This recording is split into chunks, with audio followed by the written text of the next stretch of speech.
help find the baby Scions? And I'm Toba. You must be the helpers that we've been waiting for. It's nice to meet you too, but we're just passing through. Oh, but Uncle Sanka said he was gonna send some of his friends over to help us. You sure he didn't mean you? Yeah, sorry. Whatever this is about, it sounds like you've got the wrong end of the stick. Wrong end of the stick? Darn it! We've been tricked, Huni. I should have known that Glasses Guy was a con artist. What are we supposed to do about the baby Saurians now? Time's running out. It's okay, Huni. Don't worry. Why don't you tell us what happened with these baby Saurians? There's been a lot of unrest in the tribe lately, and my dad's Saurian got injured. Her name's Nana, and she has 3 little babies. After what happened to Nana, her babies were so scared that they ran off and hid. I'm really worried about them, so I decided to go look for them. If Nana is your dad's Saurian, why isn't he the one looking for them? My dad's one of the elders, so he's busy getting ready for Turnfire Night. It's a really important ceremony, more important than this, anyway. I'm not supposed to be out here either, but I snuck out without telling him. I didn't think it would take very long, but then that guy we ran into made us tell him loads of stories, and it wasted so much time. Yeah, he was so selfish.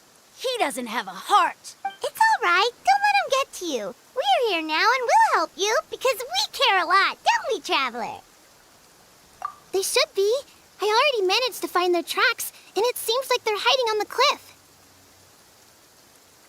Really? Wow! Thank you so much, Mr. Traveler and Miss Paimon. Awesome. You gotta be careful out on the cliffs, though. They're really steep. Even grown-ups have trouble climbing them.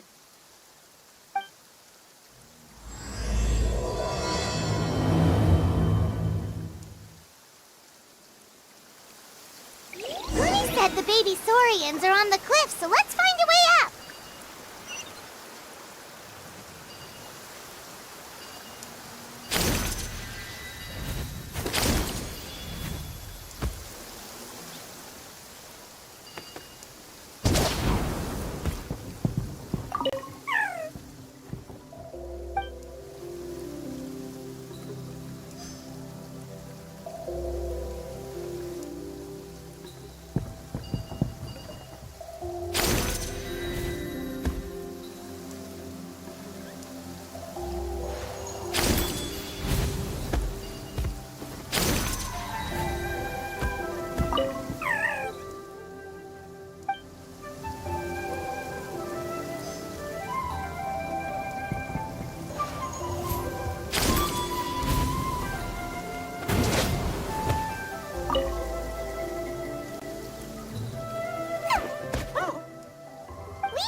Well, if it isn't the gruesome twosome who wormed their way into our servant circle of friends. Still awestruck from the last time we met? Would that be why you hastily scrambled up here to pay your respects the moment you saw us? I suppose we can't blame you. Such is the spell that our majesty casts on our minions. Very well. You heathens leave us no choice. The almighty Dragon Lord, Kahula shall grant you the audience that you seek. Come, pucker up. You may now kiss our feet. Wait, aren't you like Kenichi's sidekick? What the heck are you going on about? You're somehow managing to be even more annoying than the last time we met. Silence! Who are you calling sidekick? We are the Dragon Supreme, sovereign ruler of the Nation of Flame. We shall have you know that last time, were it not for Kenichi's earnest pleading on your behalf, you would have received not a single word of mercy. Oh, come on. You talk big, but Kenichi clearly has you under lock and key. That's more like it. If you must know, our humble servant begged us to investigate an abyss incident near Huitztlan, and we chose to grant his request. Abyss incident? See this little lizard? Its mother, a medium-sized lizard, came under the influence of abyssal power. In her confusion, she attacked my servant's tribe, then assailed her own offspring. Yikes. So how is she doing now? She was but a lowly bug fighting against the power of the abyss.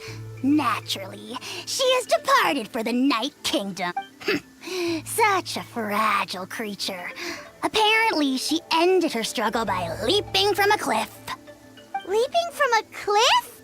My dear anemic flying ant, as addled with questions as your head may be, please keep them to yourself and wipe that absurd expression off your face.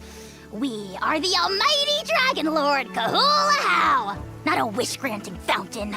Anemic flying ant? You! Just you wait. Two can play at the ugly nickname game. We sense a faint abyssal energy. An evil sorcerer must be lurking nearby, but they are well hidden. If you encounter any suspicious outlanders, be sure to give them a robust interrogation. Suspicious outlanders?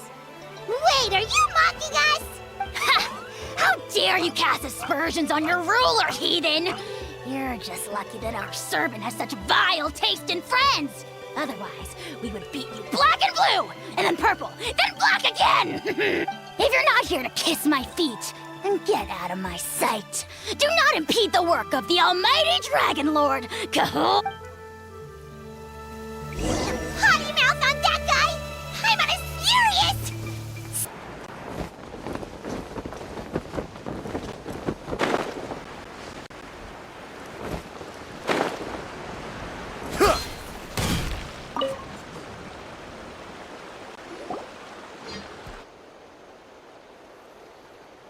Wow, you're back already?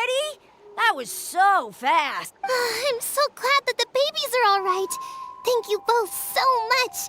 Now we can finally go home and stop worrying. You're welcome. Piece of cake. You're not from Natlan, right? Because your clothes look different than ours. Hey, you must be tired after all that climbing. You should come take a rest at my house. Yeah, please come. I promise you'll get a big Scions of the Canopy welcome. We love having guests, and you're really nice people. Not like Glasses Guy. By the sound of it, Glasses Guy wasn't from Natlan either. Uh-huh. Well, his clothes sure weren't. You know what? Now that I think about it, there was something really fishy about him. Really? Maybe he was the suspicious outlander that Ahau mentioned. Sure, if you're interested. Let me think. How did the conversation go again? Oh, please, mister. I've told you so many stories already. When are you gonna help me find the baby Saurian? Just one more story. One more, I swear. Why don't you tell me more about that ball of fire? I heard that there was a huge transparent ball of fire that used to burn 500 years ago, 1,000 years ago, Maybe even further back than that. Oh, you mean Turnfire. That's where the ancient name Mollypo comes from. Oh, wow. So it was the origin of an ancient name. That's impressive. There's a story behind every ancient name. The legend goes that the Turnfire first appeared in the era of the Grand Alliance. It was used by the tyrant Huitztlan to rule over Natlan and oppress anyone who opposed him. Turnfire is different from normal fire. If you get set on fire with it, you'll feel horrible burning pain from behind you, but you won't die from it right away. And whatever you do, you mustn't turn back to look at it. Why? What happens if you turn back? As soon as you turn around, poof! You get burned to a crisp. Well, good golly gee. I mean, it's one thing to singe someone's clothes, but burning people alive? That is a big no-no in my book. Right? How nasty is it to burn someone from behind and not even let them turn around to look? Huitztlan really was an evil... Yes, shocking behavior. Now, let me guess. Eventually, a valiant hero came to save the day? That's usually how these stories go. Good guess, Uncle Glasses. Seems like you really know your stuff. The hero was called Yupanqui. He's the ancestor of our tribe. Yupanqui was friends with Huitztlan the Tyrant, and also Shibalanke, the first Pyro Archon. He was working as an ordnance officer for the Grand Alliance at the time. He didn't like how Huitztlan was such a cruel tyrant, so he stole the Turnfire and threw it at the Huitztlan's army. The soldiers couldn't defend against it, and they all got turned to ash. And that's how our ancestors set our people free. But just as he was about to leave the city, he thought he heard Huitztlan calling out to him from behind. It caught him off guard, and he turned around to look. But Huitztlan wasn't there. All he saw was a city burned black, an army in ruins, and giant flames reaching up. A split second later, the flames he saw burst out from inside his eyes and swallowed him up. All it took was a single glance. As soon as he looked back, he was burned to a crisp. The question is, was this the price he paid for stealing the Turnfire, or the price of turning back? Nobody knows the answer. But the fire that consumed Yupanqui burned more fiercely than any other. It burned for 100 days until it burned a hole right through the ley lines. And then, the flame dropped into the deathly dark Night Kingdom, where it still burns to this day. The grown-ups say that it lights up the path that leads to the next life. But for the dead to be reborn, they have to accept the flames and be purified by the fire first. It's like a final look back at your life, where you have to answer for everything you did. Anyway, that's the story of Yupanqui's Turnfire. Ah, a fine parable indeed. So, is it true? Is it really possible to find this fire in the Night Kingdom? I don't know. Either way, I assume this name has been passed down in your tribe ever since? Sure has. It went to Burkina, the hero that we celebrate on Turnfire Night. But that was 500 years ago. Yeah, and now belongs to Kinich. So we often call him Malipo Kinich. Kinich, huh? All right, Uncle Glasses, that's enough stories. Now, can you please go find the baby saurians for us, like... I would, but doesn't the legend of the Turnfire teach us not to look back? Let's not go dredging up the past. Tell me more about this Kinich guy. One more story, I swear. Starting... No? Careful, Toba. You look dangerously close to cursing me out right now. Tut tut, we can't have that. Cursing is for grown-ups only. Uncle, you'd better not be trying to trick us, or the Turnfire will get you when you die. How would it get me if I'm outside of Natlan? Uncle Glasses isn't from here, you know. Huh? Wait, is that?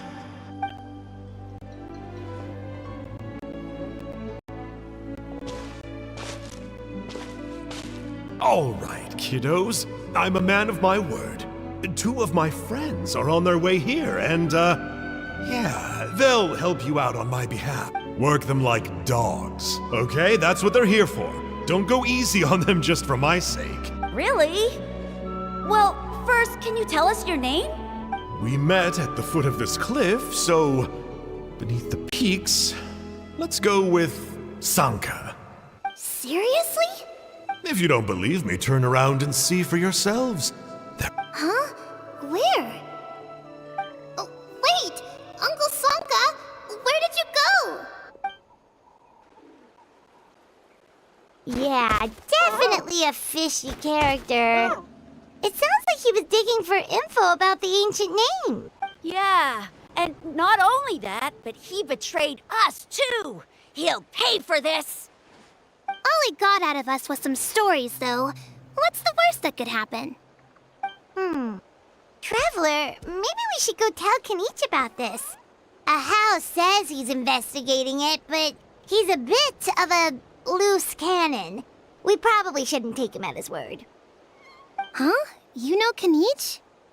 Not very well, but we have met him before, and one time we had a meal together. Aw, man, I'm so jealous. I never even spoken to him. He's so cool. He's the Saurian hunter, and he has a really awesome ancient name. Me neither. I don't think my dad really likes him, though. He always tells me to stay away from him. Probably because of that little creep he always hangs out with. He's nasty, and he's so full of himself. Oh, the creep who calls himself Kahul Ahau?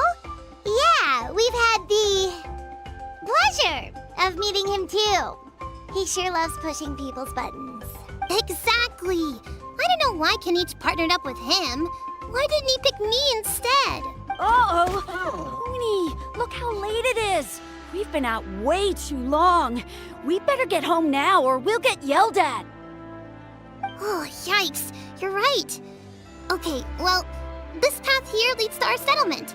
If you decide to visit, remember to come to my house. If there's anything you need, my dad can help get it for you. We gotta run. Bye for now. Huni, what were you thinking, going out by yourself? Don't you know how dangerous it is? It's okay. Toba helped me. And we met some kind strangers who helped us, and... Kind strangers? What made you so sure they were so kind, huh? Oh, I suppose they had kind stranger written on their foreheads? Yeah, actually, they did. In big, bold letters. Don't talk back to me. The Mountain King problem still hasn't been solved. What would I do if I lost you too? No dinner for you tonight. They were good people, Dad. Dinner or no dinner. Hello again, Huni. It's Miss Paimon and Mr. Traveler. Dad, it's them. They're the ones who helped me. And I promised we'd take care of them if they came to... Oh, so you're the kind strangers. Well, I'm Trinidad. Apparently, you helped my daughter today, so if there's anything you need, just ask. As an elder of the Scions of the Canopy, I've got some influence around here. Now, I trust that you're sensible people who know better than to take advantage of their host's generosity. Yep, just helping a neighbor. We're not looking for anything in return. Oh? Well, let's hope so. Dad, please! They're not bad people! They've eaten at the same table with Kenichi before! Kenichi? Wait! I heard that two mysterious travelers from afar showed up at the Stadium of the Sacred Flame. Are they you? And Paimon's the other! I do apologize. A lot's been going on in our tribe lately, and I suppose the pressure must be getting to me. I can't believe I was so rude to you. I feel ashamed. We got off on the wrong foot. Can we, start over? Oh, now we're talking! Seriously, though, don't worry about it. Already forgotten. We're just happy to see Huni got home safe and sound. Oh, you just arrived, I take it, and it would be my honor to give you a hero's welcome tonight. Careful now, that's quite an about face. We've heard that kind of thing can lead to spontaneous combustion around these parts. My dear traveler, you are very perceptive indeed. Go inside now, Huni. Dad's got some important business to discuss. Okay. Look after Mr. Traveler and Miss Paimon. They're very special guests. Well, we'll hear you out, but we can't make any promises that we'll be able to help. Well, this is a matter of utmost importance. Please, allow me to explain. For many years, our tribe has celebrated the Turnfire Night. It is a traditional ceremony among the Scions of the Canopy in which we remember our ancestor, Burkina, and his companion, Kangamato, the Mountain King. Burkina was a hero who bore the ancient name Malipo, and Kangamato was a powerful Yumkasor warrior. Together, they fought against the Abyss. They were victorious, but it came at a great cost. Burkina paid with his life. The Mountain King survived, but was contaminated by the Abyss, and he remains in hibernation to this day. Normally, Yumkasors never live longer than a century. It is possible that the Abyssal Power is responsible for his unnaturally long lifespan. Oh, that's right. The Mountain King is a living symbol of our glory, but even this glory comes at a price. The abyssal power inside him is highly sensitive, and when it is disturbed, he awakens and flies into a blind rage, attacking anything that moves. So, besides the ceremony, another important part of Turnfire Night each year is cleansing the abyssal power inside the Mountain King so that he will remain sound asleep. However, Abyss-related incidents have been on the rise in Natlan lately, as I'm sure you're both aware. As a result, it has become increasingly difficult to keep the Mountain King in hibernation. Only 5 months have passed since the last Turnfire Night, and he's already showing signs of instability. Has he woken up again? He has. We managed to contain the situation by performing a makeshift ceremony right away, but it was a close call. He could reawaken at any moment. Also, he attacked and wounded my companion, Nana, during the ceremony. She became contaminated by the Abyss as a result, and... We heard. Such a tragedy. We're really sorry for your loss. Yes, and Nana wasn't the first. Anyway, right now we're preparing for an exceptional Turnfire Night ceremony, and we need to find a suitable flame bearer. From what I've heard about your adventures, I believe you would be perfect for the role. Of course. Plus, he's a bona fide hero who inherited the Malipo name. Oh, you mean Kanich? Yes, he's the one. A hero, worth his weight in gold. And unfortunately for us, he's all too aware of that. No prizes for guessing what he said when I asked him to host a Turnfire Night outside of the annual schedule.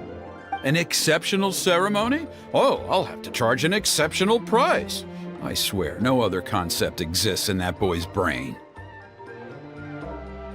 I'm not the one to usually talk about people behind their backs, but I'm convinced the Wyab got hit on the head and took a wrong turn the day it chose to give that ancient name to him. I mean, have you ever heard of a hero whose mantra is, "What's your asking price?"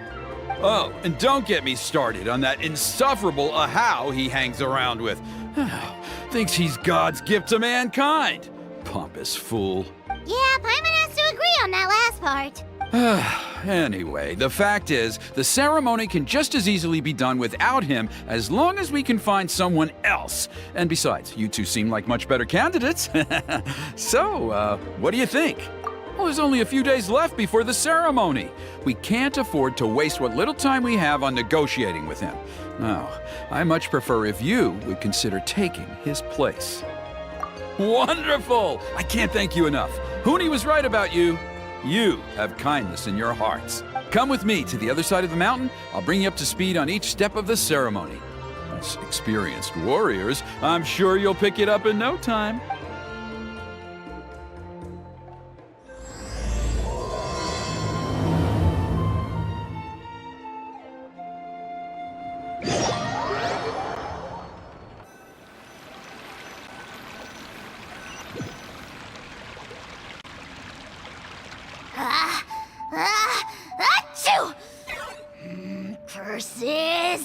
dares insult the great Kahula How behind his back? Oh, great Kahul Ahau, bless you. Shut your filthy mouth, worm of the abyss! Your putrid words defile the air we breathe. You make the almighty Dragon Lord, Kahula How, sick to the stomach! Speaking as a member of the Abyss Order, that's music to my ears. Exactly the kind of reaction we're going for. But on a personal level, I gotta say, it's pretty hurtful. Ugh, never have we heard such brazen blustering from someone who is inches from death! Up yours, Four Eyes! We spit in your face! Okay, well, that I am at a loss to explain. How do I manage to stay so chirpy and cheerful? I can only guess it's some kind of powerful magic, but I digress. Mr. Kinich, I admit it, you, sir, are a legendary hunter. Still, the only reason you caught me is that I was reluctant to run away. You see, I'm very interested in the lore of your tribe. Kay, Is that it? Kay? Aren't you intrigued to know what it is about you guys that prompted a visit from the Abyss? It's the extreme sports! The other day, I narrowly avoided getting hit by a very brave soul who just leaped off a cliff. I think you call it bungee jumping? Anyway, I was very impressed. That is what I call embracing the spirit of adventure. Look, I even did a painting inspired by the bravery and freedom of the Scions of the Canopy. You scum-sucking swine! Ugh, I swear, if you go bungee jumping, it'll be without a rope! Head first off the tallest cliff, with a band of hunters on your tail, and nowhere left to run, and a bottomless cesspit waiting for you on the... You say that, but I get the sense that Mr. Kinich isn't planning to take my life right now. On top of that, I'm tired of spying on you from afar. So why don't we just negotiate a comfortable operating distance that works for both of us? I've heard that the most important thing in human relationships is to respect each other's boundaries. What do you say? or you could tell me what it is you're really after. What? And then I'll name my price.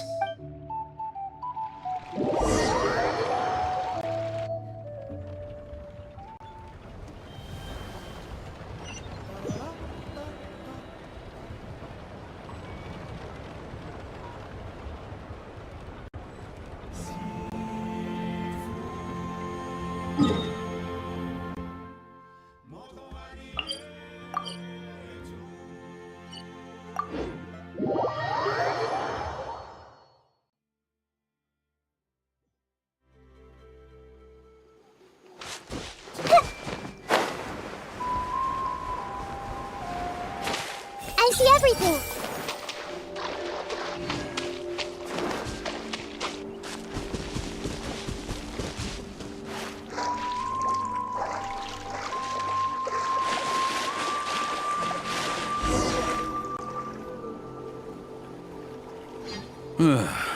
The Abyss contamination is back. No surprises there. No doubt that explains the Mountain King's recent activity. See those torches over there? Those are the Sacred Flame offshoots that we requested from the Stadium of the Sacred Flame. They contain the power of the Pyro Archon. Are you saying that the Sacred Flame and the Turnfire are the same thing? Well, for ceremonial purposes, at least. Sending someone to the Night Kingdom to retrieve the legendary Turnfire isn't exactly an option. More to the point, though, the Sacred Flame is able to burn away abyssal filth, so that's why we use it in the ceremony. Gotcha! So basically, we just need to clean up the filth with the Sacred Flame.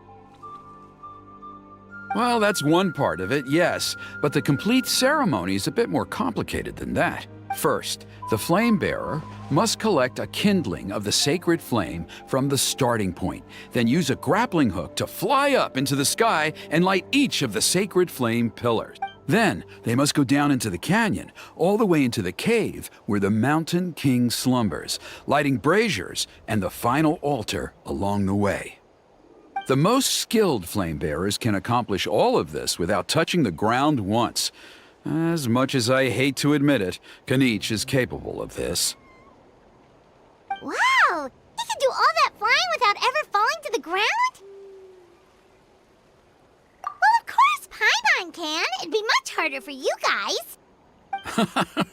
Well, don't worry. It's not a requirement of the ceremony. You're allowed to touch the ground. The only thing you're not allowed to do is turn back.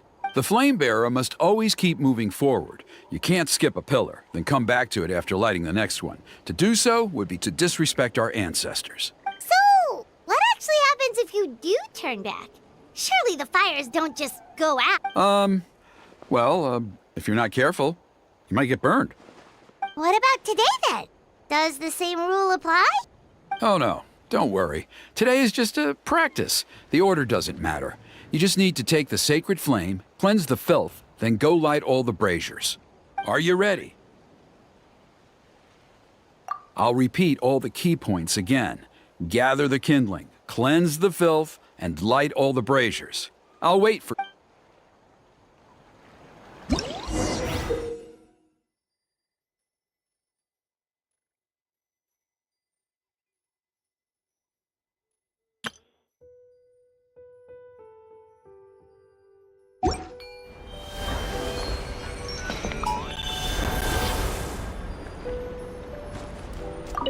Alright, let's use this kindling to complete our mission. There's abyssal filth over there. Let's burn it away with the sacred flame.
Should be all the braziers. Let's regroup with Trinidad.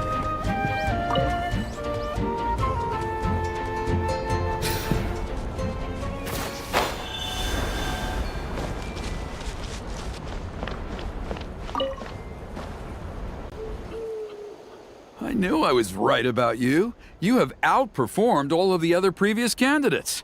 If there was an ancient name for outstanding flame bearers, I'm sure the Wyab would consider you for the honor. Yeah, although it would longer. All right, now there's still a few days left until the ceremony, and I should probably get back so I can inform the chief and the other elders that I have found the flame bearer we need. Oh, you mean they've still got to sign off on it?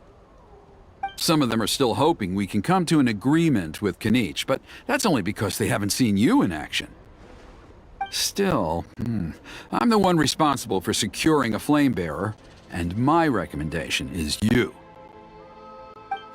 Just for Paimon's own peace of mind, are you sure it's not going to be a problem having Outlanders take on such an important role in your ceremony?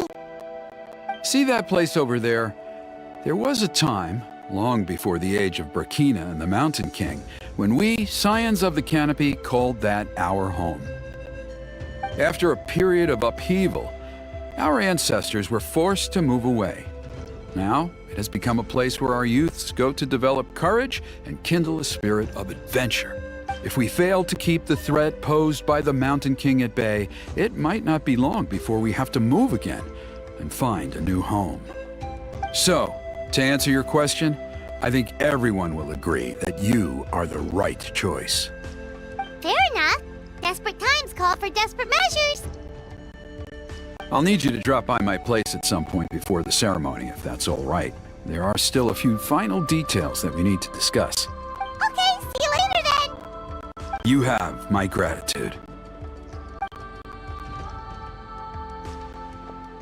We've helped out with a lot of other local festivals before, but this one feels a little different. Anyway, let's take a break before heading back to Trinidad's place.